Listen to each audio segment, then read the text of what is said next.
Welcome back to Avinash Saraswat economic solution. Myself Avinash Saraswat. आज की video organic farming को लेकर के है। आप लोगों के कमेंट्स आ रहे थे कि सर ऑर्गेनिक फार्मिंग को थोड़ा सा समझा दीजिए कि ये वर्क कैसे करता है, कैसे क्रॉप्स का प्रोडक्शन होता है, कैसे ये अदर क्रॉप से डिफरेंट होती हैं, कहाँ मार्केट में इनका बेचा जाता है ले जा करके। तो आज की वीडियो में हम वही सारी चीजों पे बात करने वाले हैं कि कैसे ऑर्गेनिक फार्मिंग शुरू की जाती है, कैसे क्रॉप्स का ध्यान रखा जाता है, जब क्रॉप तैयार हो जाती है तो कहाँ मार्केट में उसको बेचा जाता है। क्यों, देखिए बेसिक अंतर समझने की कोशिश कीजिए।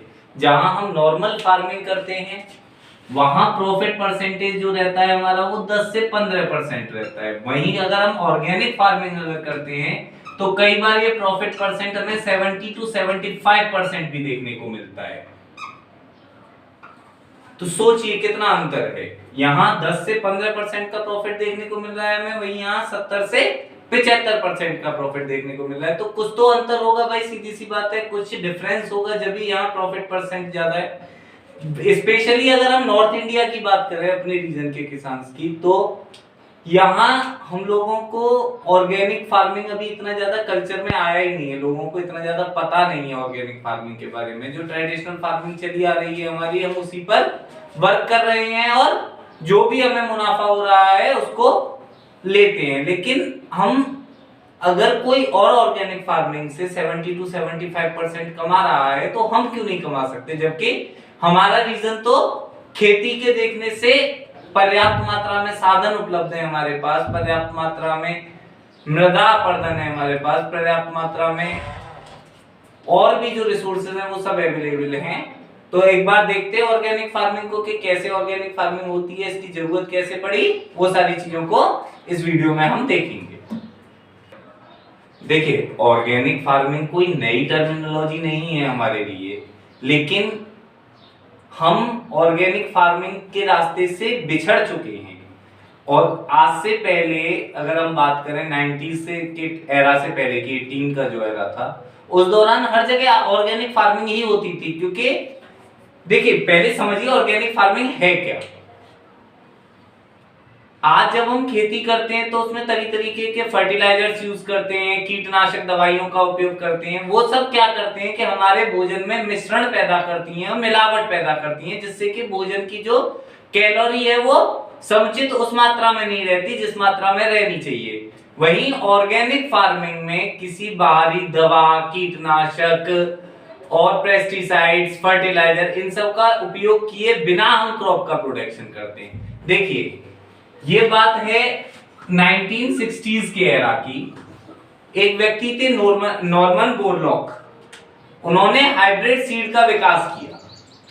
और हाइब्रिड सीड का विकास करने के पीछे जो कारण था वो ये था कि जनसंख्या वृद्धि दर इतनी हो गई थी कि हर आदमी के लिए खाद्य पदार्थ मुहैया कराना संभव नहीं हो पा रहा था। कहने का मतलब है जनसंख्या बहुत ज्यादा हो गई थी और जबकि उपज जो थी वो कम थी। तो उसी को ध्यान में रखते हुए नॉर्मन बोरलॉक ने क्या किया कि हरित क्रांति, जिसको कि हम जानते हैं, प्रोडक्शंस को बढ़ाने के लिए फर्टिलाइजर्स का उपयोग करवाना खेतीबाड़ी में एकदम से शुरू कर दिया। और इसके परिणाम भी सामने आए।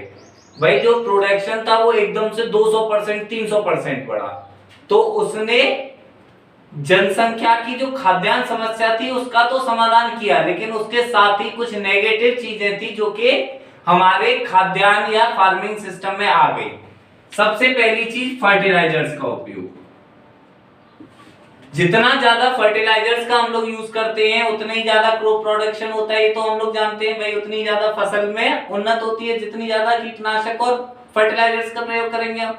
लेकिन ये उतने ही फसल को जहर भी बनाते हैं। जो फर्टिलाइजर्स यूज हम कर रहे हैं उनका केमिकल कंपोजिशन इस तरीके का होता है कि वो हमारे शरीर में जब जाते हैं तो नई नई बीमारियों का विकास करते हैं, नई नई बीमारियों को जन्म देते हैं। तो इसी समस्या से बचने के लिए सन 2000 के आसपास लोगों के दिमाग में ये चीज आने लगी कि फर्टिलाइजर और पेस्टिसाइड्स का जरूरत से ज्यादा उपयोग भी मानव जाति के लिए घातक है। और लोग धीरे धीरे पुराने तरीके पे उभर के आने लगे, जिसको कि ऑर्गेनिक फार्मिंग के नाम से जाना जाता है।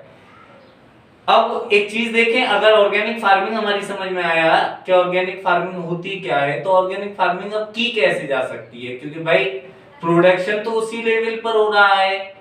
अगर हम पेस्टिसाइड्स या फर्टिलाइजर्स का यूज नहीं करेंगे तो हमारा प्रोडक्शन कम होगा, तो वहां हमें लॉस होने की संभावना है। तो इसी से निजात पाने के लिए हम लोगों ने ऑर्गेनिक फार्मिंग को पूरी तरीके से एक नया स्वरूप दे दिया। वो नया स्वरूप क्या है, आगे वीडियो में हम उसी पे चर्चा करेंगे।